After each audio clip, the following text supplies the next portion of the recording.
Hello everyone, my name is Jen and welcome to the Book Refuge.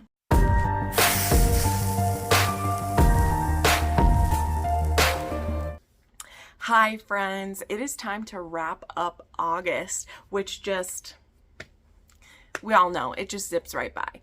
This was, I think, my best reading month, not because of number of books. That's to me not what I consider good or not. It's about quality. And I read 6 6-star books this month, 3 of which were new. The rest I was rereading books, but still, that is a 15% of my reading was 6-star reads, and 50%, almost 50%, wait, let me add it up, 25% of my reading was 5 stars and above, and that makes me pretty freaking happy, okay?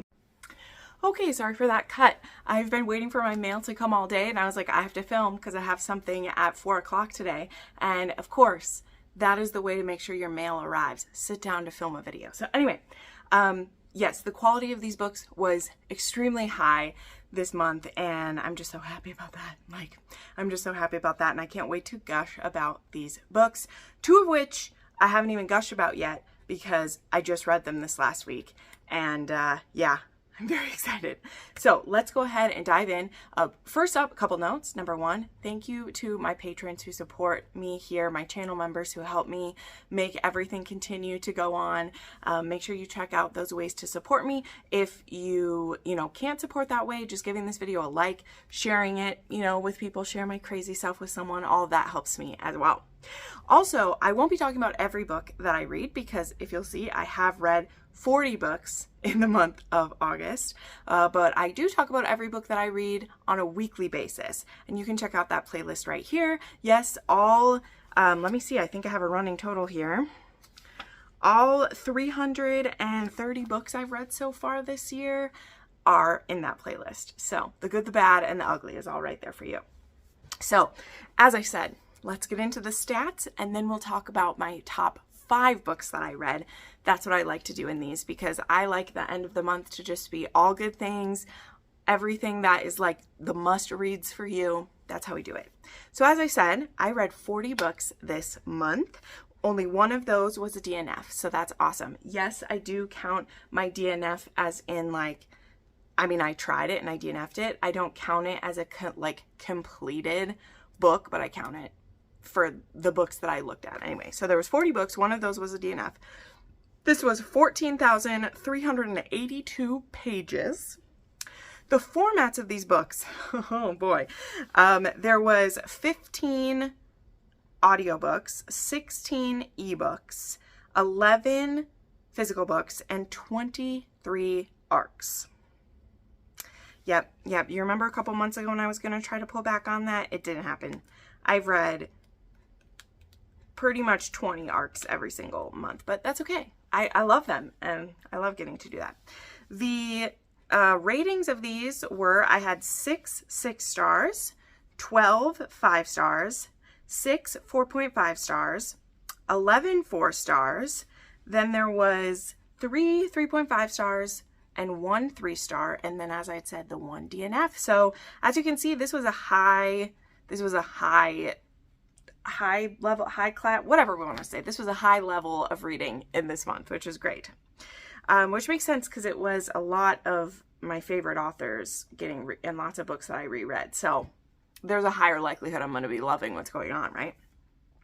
The subgenres of these books were, I had 15 contemporary, 10 dark, 1 dystopian, 3 erotic, 1 fan fiction, 2 fantasy romance, 3 historical, 1 paranormal, and 4 that were suspenseful romance. So there we go. So yeah, there was a really good breadth of stuff like that, and I will have to say I'm very excited for September to start. If you don't know, I'm participating in a readathon for the entire month. It's a Phantom of the Opera inspired one, and last year when I was a part of the readathon, I read so many books and I can't wait. I have lots of manga to stuff in there because with manga you can't count as many pages towards your reading, but you can count, you know, like the tropes and everything. I'm just so excited. So definitely check out my video announcing that. There's still time to participate. You basically everything you read will count towards the readathon. And yeah, I'm super, super excited. It's gonna be fun. Okay, let's go through my top 5 favorites. Okay, I do have my notes right here because, you know, as you can imagine, when I've read 40 books in the month, I do need some notes to make sure that I get all the pertinent information. So Chasing Home by Hannah Cohen was a 5-star read for me. It was a 3.5 on the spice scale, and I listened and reviewed the audiobook of this one. And this was narrated by Amy Hall and Alex Knox, and this was from Must Love Audio that had me review the audiobook. This was the second book I've read by Hannah Cohen, but it's the 3rd book in this series. I did start with book 2, which I also reviewed an audio for, and I believe that that was one of my favorites in the month I read that too, wasn't it? I bet it was. Let me flip back here. Okay, maybe it wasn't. I had a lot of other 6 stars that month, but I know, you know, it was a good time. So this one is actually a reverse age gap, which I actually have a couple of those in this month. That's funny. But our heroine, Aurora, happens to go to Cherry Peak because she's looking for information on her father, who she's just discovered, like, who he is, basically. Whereas before her mom had never told her. She loves her stepdad. She loved him, but she wants to know more about her dad. And so she goes to Cherry Peak and she gets a part-time job first at the hair salon, and then she ends up getting a part-time job at like the Cherry Peak, like the ranch that everyone works at. And Johnny is our hero. So we see a little interaction where Johnny first like asks her to dance with him. He is very much a golden retriever to her black cat heroine, and she is very like resistant to him, but he wants to pursue her. Like she even says she's not going to be here for a long time, and he's like, that's okay, I really like you. And so she ends up, as I said, with a part-time job at the ranch, helping on like the accounting side of things there. And Johnny is one of the ranch hands. And he's very close also with his family. He was actually raised by 2 moms, and he has some sisters. And so he's very, as we should say, in tune with the feminine side of things, even though he is still very much a cowboy and like all the good things that comes with that. So I had a really great time reading him. He is just full of a lot of innate joy. You know, he's not someone who has a ton of trauma in her past. And so our heroine really ends up feeding off of that of him, and I really, really like it too. And there's a really good like dynamics with him. Like I wouldn't say he is submissive in that, like either in the BDSM term or in like relationship term, but she gets very possessive over him, and he really likes when she does that. So he'll kind of like step back a little and let her be kind of the boss bitch of the situation. And I like that, but still he will exert it when needed, is what I would say, right? So there's some great like play between the two of them. Their sex is really fun when there is like intimate stuff happening, but honestly too, like Johnny just has so much heart, and he really like reignites that within her, helps her have a dream for herself, which I love. And yeah, I enjoyed her journey to finding out more about her father and deciding whether that's something she actually wants to do. She ends up meeting her half-sister too, and, you know, finding family, all those good things. So I really like this. Again, I eventually want to read the first book in the series, but I gave both the second and the third one 5 stars because I don't have any complaints about them. And when I have no complaints, I don't nitpick, right? That's just me. I enjoyed this so much. And the audiobook was top tier. So good. So good for sure. Okay, then we have Heart of Frost and Scars by Pam Godwin. Of course. Now, both of the other 2 books in this have been on my favorites of the month. I knew this one was going to be here. And I mean, it was already, honestly, in my opinion, a foregone conclusion that this would be a 6-star read unless I really, really hated how she ended it. And I didn't. I was absolutely stunned, flabbergasted, blown away with how it ended. Like, I couldn't believe it, but I did reread books 1 and 2, right? If you watch my weekly wrap-ups, you'll see that in August, I reread them both to prepare. And also the audiobook for book 1 is now available. I'll link that down below. It is in duet style, and there is one man who's playing all 5 of the male parts. And then there is, the heroine, Frankie. And the male narrator is actually also in the graphic audios for Akatar. I believe it's the voice of, it's either Tamlin or Reese that he's the voice of. So I'm really looking forward to listening to it again. But yeah, I've already read them all twice, and I can't wait for my physical copy to get here. So anyway, all of that rambling aside, this was a 6-star read for me. And the whole series is, I honestly don't know which books I'll like more than these by the end of the year, just because the impact of reading the whole series and what these characters go end up is just wild. And the fact that a Why Choose is probably going to be on my top 10 of the year is also just like, it's why I never say never to stuff, right? I'm just very sure that I won't like. And then an author I love does it, or it's in a scenario that I'm okay with, and I'm like panting for it, I wanted more of seeing that relationship dynamic by the end. Sure. So I won't give any spoilers for this because it's the 3rd in a trilogy where you have to read them all in order. So you need to start with Hills of Shivers and Shadows, and then Cage of Ice and Echoes, and then you can read Heart of Frost and Scars. I say these are kind of like suspense slash like horror slash like dark romance.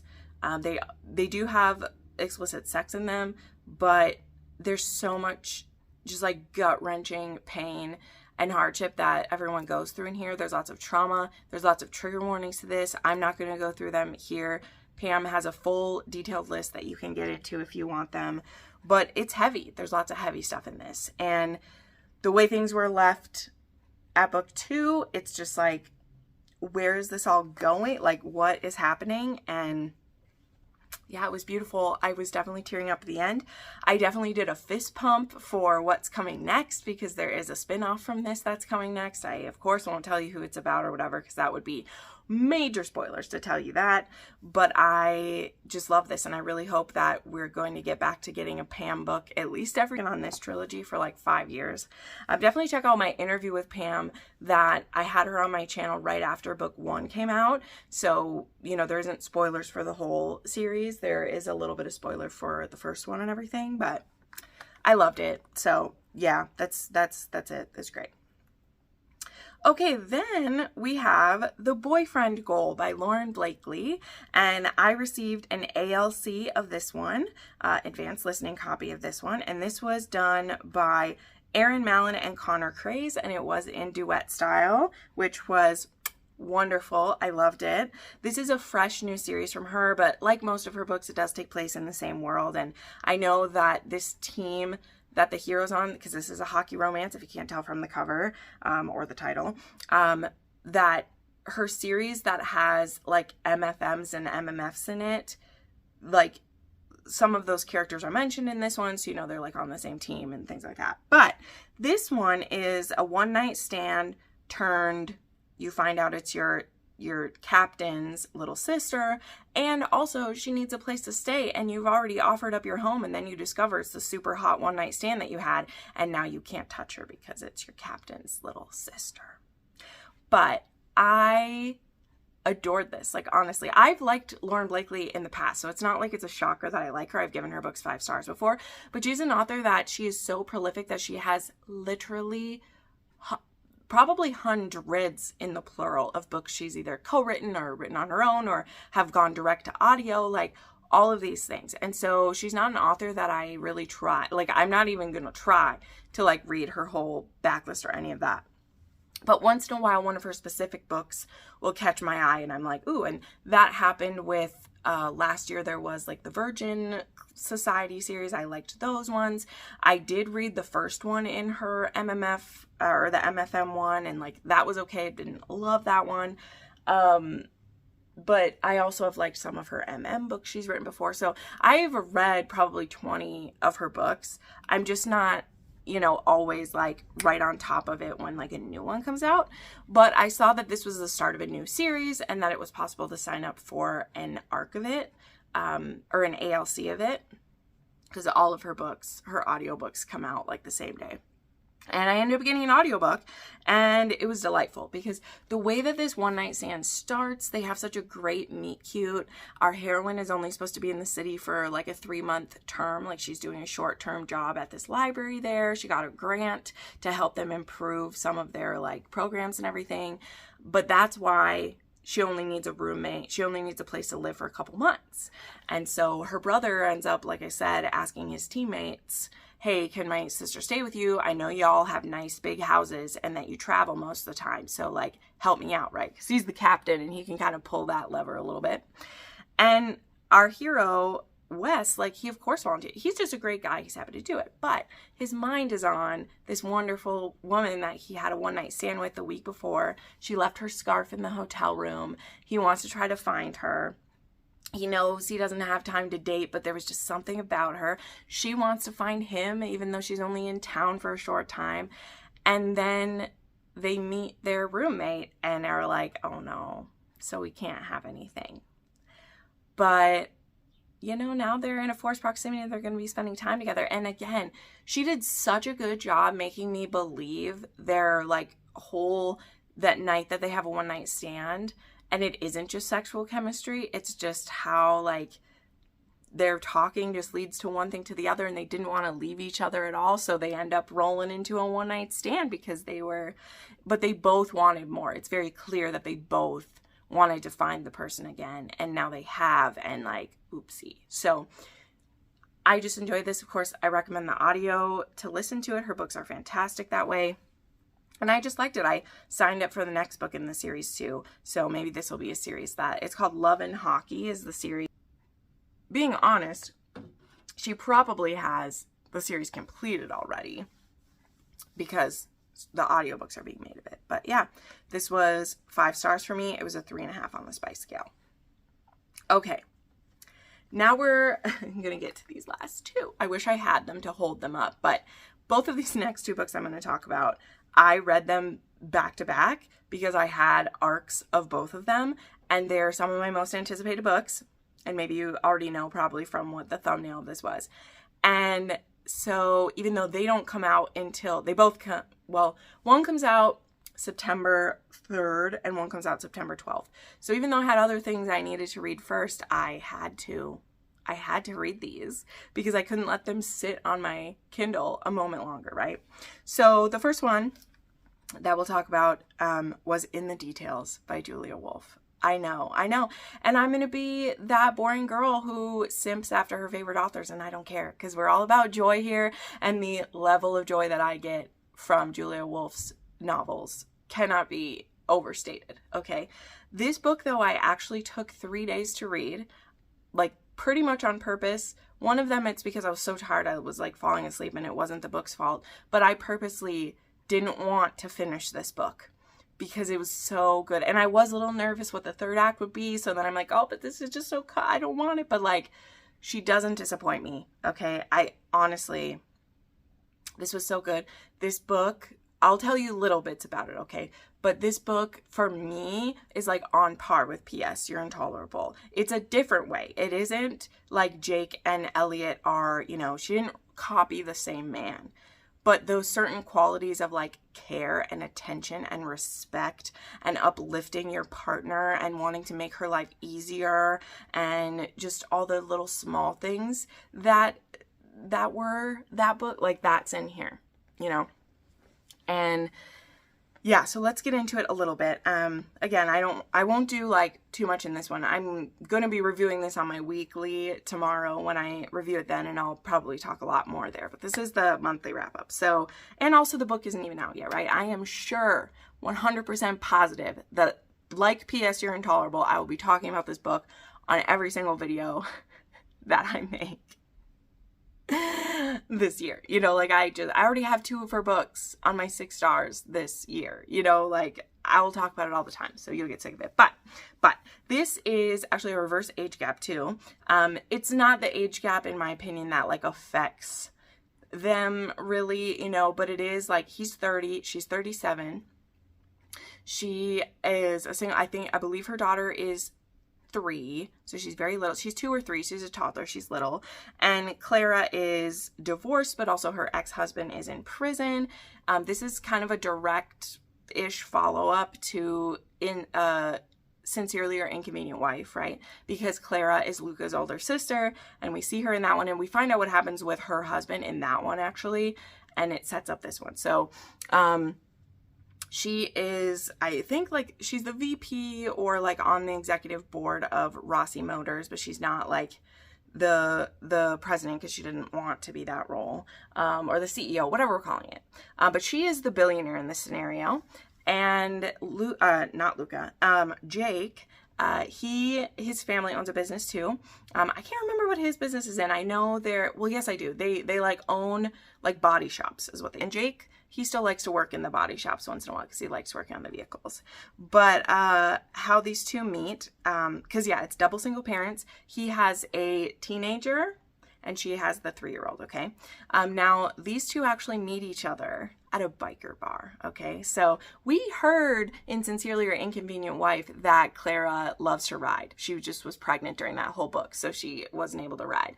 So her, like, joy that she gives herself is, you know, when her daughter's being babysat by, like, her parents or her brother and her sister-in-law, she will take an evening and go on a bike ride. And I love that. So she'll put on her leathers and her helmet and take her bike out. And the first encounter we're seeing with them, or that we're introduced to them, is actually their like 3rd or 4th encounter. They've met up at this same bar multiple times, just when they're both out riding. You know, they both have a night away from their responsibility and they meet up. But when we see their first interaction, it becomes clear that like she's always hoping he'll be there when she shows up. And the night usually ends with them getting a room and fucking each other and just having this amazing connection. But it is like, it's her fantasy basically. You know, like this man, this bike man, he is her fantasy. And they don't talk about real life. They fuck each other's brains out and then they go back to life. So that is their connection. And without, like I said, I'm not going to go into all the single details, but neither of them know. Well, he knows that she's a mom because he can tell by her, she has a C-section scar and stuff. So later on when they'll run into each other, like he's not surprised she has a daughter, but she doesn't know he has a kid, because he's very, very protective of his kid. Not that she isn't, but just, you know. And also he has a good relationship with his ex. They actually were like high school boyfriend and girlfriend, but they never were like together more than that. Like they had a baby and they've been co-parenting. Her, like, she's remarried, has other kids. He likes that. Like, so he has a great co-parenting relationship. I love to see that. Like, honestly, love a good co-parenting relationship. That will be a pattern for both of the books I'm about to talk about as well. But anywho, when they run into each other again, it's actually when she has a little bit of a car issue and she ends up going into the body shop, and it happens to be the one day a week that Jake works in the body shop.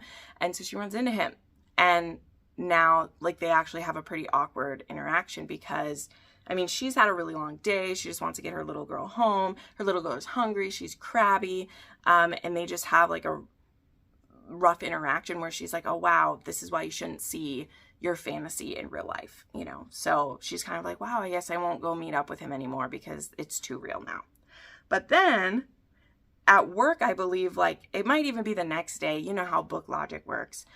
Her and Luca and the business are meeting up with this other business to possibly work out a collaboration, right? So, because they make motorcycles and Jake's family company runs body shops, and they're going to try to collab. So Jake has an older brother. I think it's his older brother. I don't know. They're half brothers either way, I believe. And like he supports his brother, and you know, Clara supports her brother. So they meet up, and oh my gosh, now they really know who each other is. And so now that he's run into her again and he knows her situation more and he knows what's going on more, he's like, I really want to know more about her. And so Jake decides to pursue her, even though he doesn't normally date.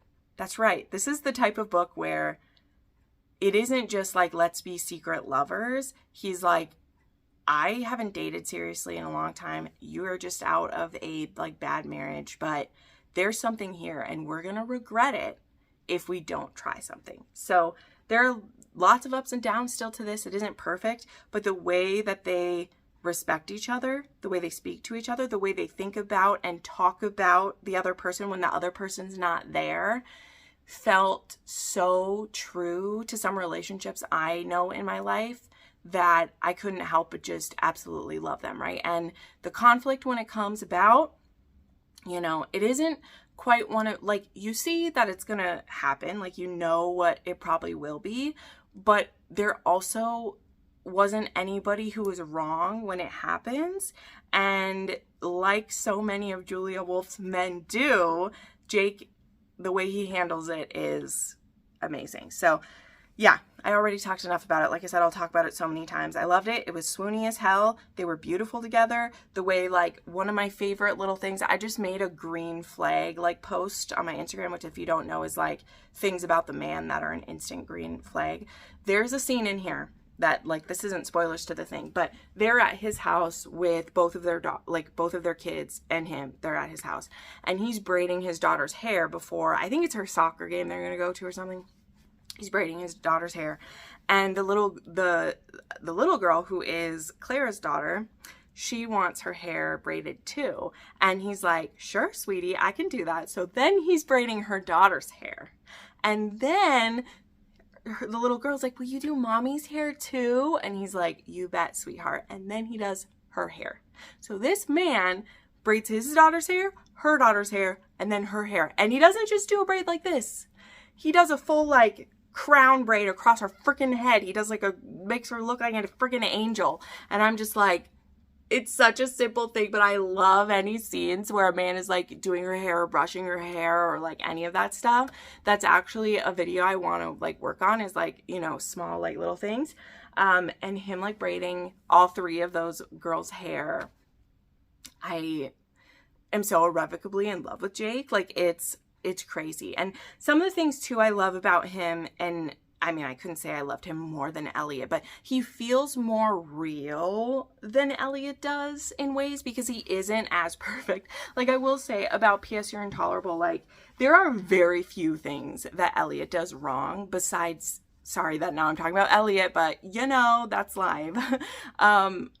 Besides him in the beginning, like being a grump and like not noticing she's pregnant right away and like those things, he does like everything. Like, he reacts to everything. He foresees every possible bad outcome. Like, he foresees all of that to like assuage any of her worries, right? Whereas like Jake and Clara, they communicate well, but even though when they still have issues, like, it just felt more real how they dealt with their problems. Whereas like Elliot and Catherine, it's kind of just like perfect the whole time, you know, like there's not even a conflict in that one. Like, we all know it's complete fluff. So yeah, 6-star read for me. I don't even care. It was a 3.5 on the spice scale. There's some really great sex scenes in here, so intimate, so just like romantic, and just they were just so good, you guys. Like, I don't care.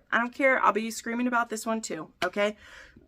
This is a 6-star book, and I like what I like, you know, when an author writes a book this way. One final thing I'll say. So I obviously follow Julia Wolf on her socials, and she posts on Threads a good amount, which I try to stay off of Threads. But, you know, if you have Instagram, you know, Instagram tries to push you to Threads.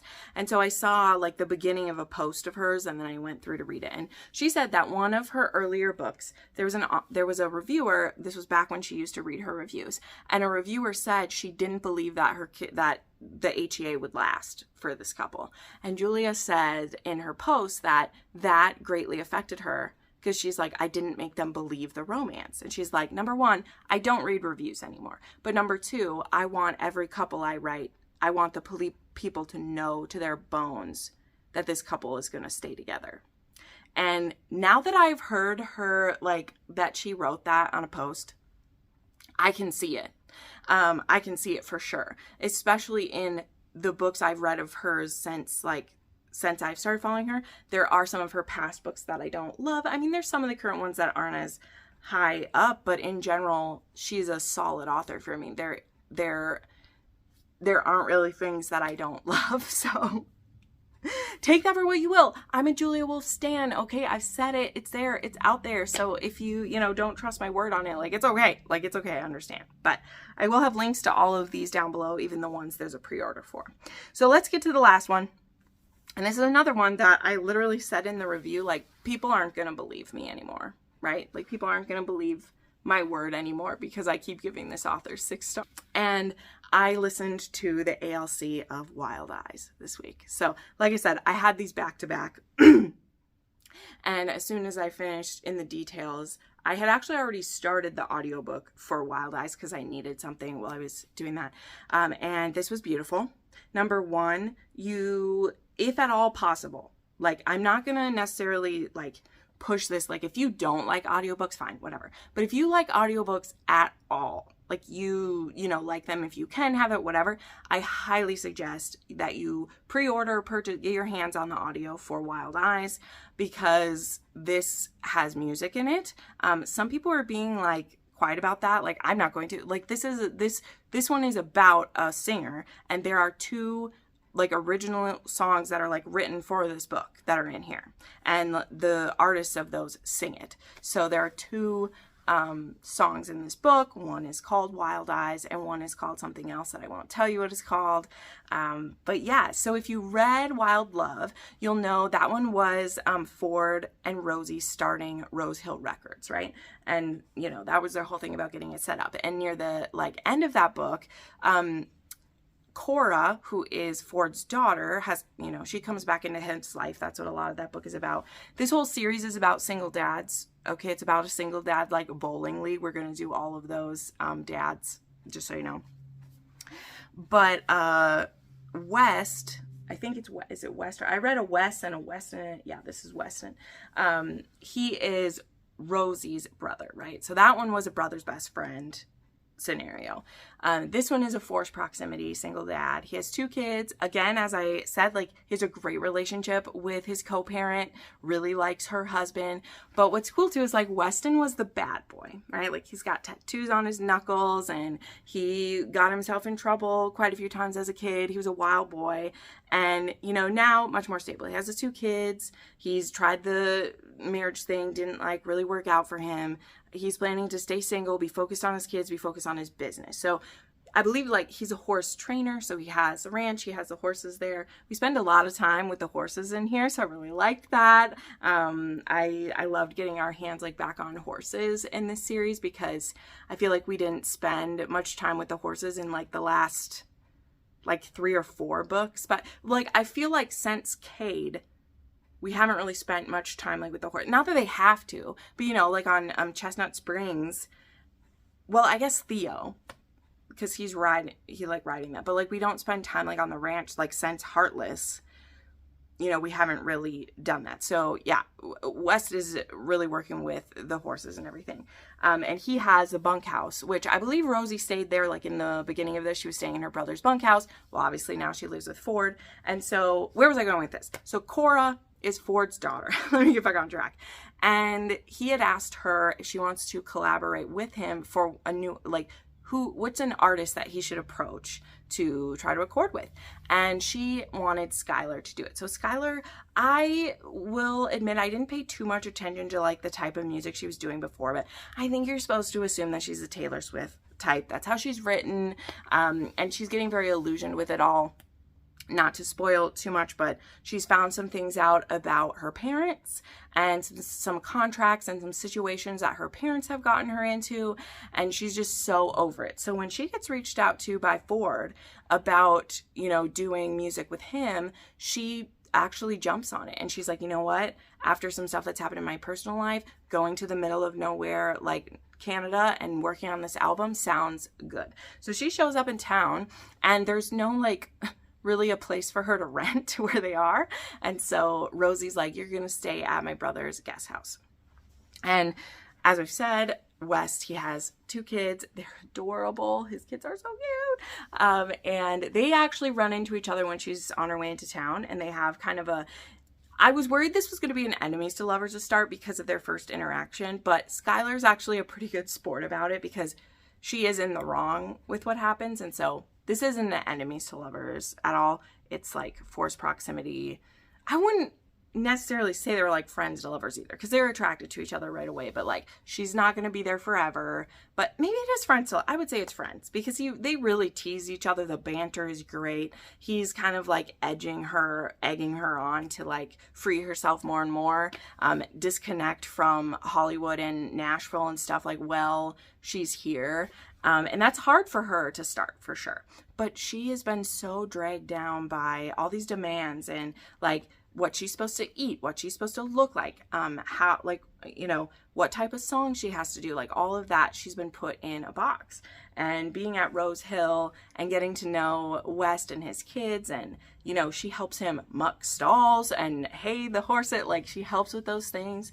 And I just loved it. And it really like opens her up, like gets her creative juices flowing and helps her to do that, right? So yeah, I loved it so much. Like I said, there's music in here, and the way that those songs get written that are in the book, you know, how those songs come together makes them really beautiful. Like, you'd have to be full of a pretty hard heart of stone if you're not moved by, particularly the last song in there is amazing. But yeah, this one is a, like, you know, it's a celebrity romance, right? She's a singer and a cowboy, a single dad and a city girl. And I liked it too, because there's a lot of things that, you know, it is city girl in the country. And so there's a few of those moments, you know, there's some things where she's like, I don't know how to do this. I don't know how to do that.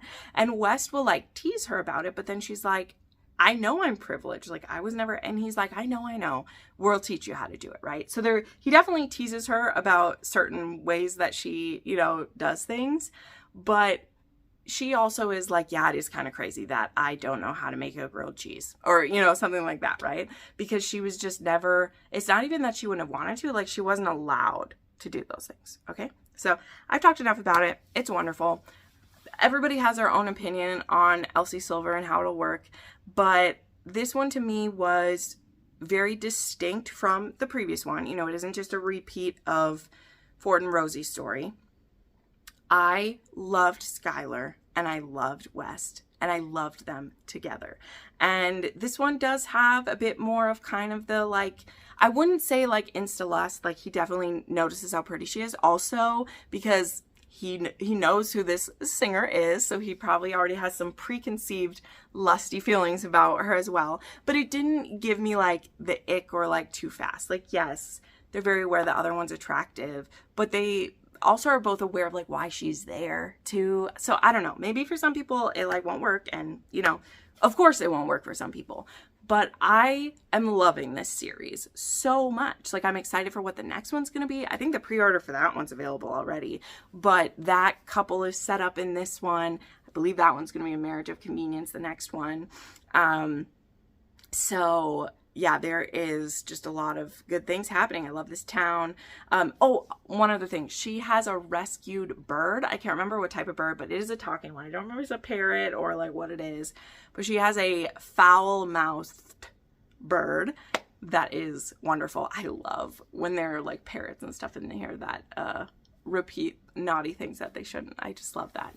So she's a very kind woman too. So there are those bits of, like I said, like, you know, but I wouldn't call her prissy or stuck up. Like, she is privileged. She was grown up that way. She knows it. And so she owns it. And she's also excited for new experiences. And as I said, to like revitalize who she is.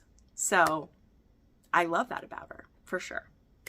So anywho, that is my month of August. Okay, as I said, 3 new 6-star reads. I reread 3 6-star reads. It was fantastic. So I'll have links to all these books down below, both the ones that are out and the pre-orders. Pre-orders really help authors out, just so you know, as well as you using the links in my description helps me out. So it's great for everybody, right?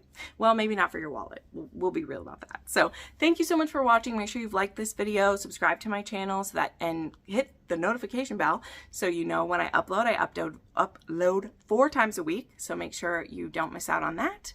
If you want to support me through my Patreon or channel memberships, there'll be a link to that down below. And yeah, if you'd like to watch another video and get some more recommendations, you can do that right now. See you later. Bye.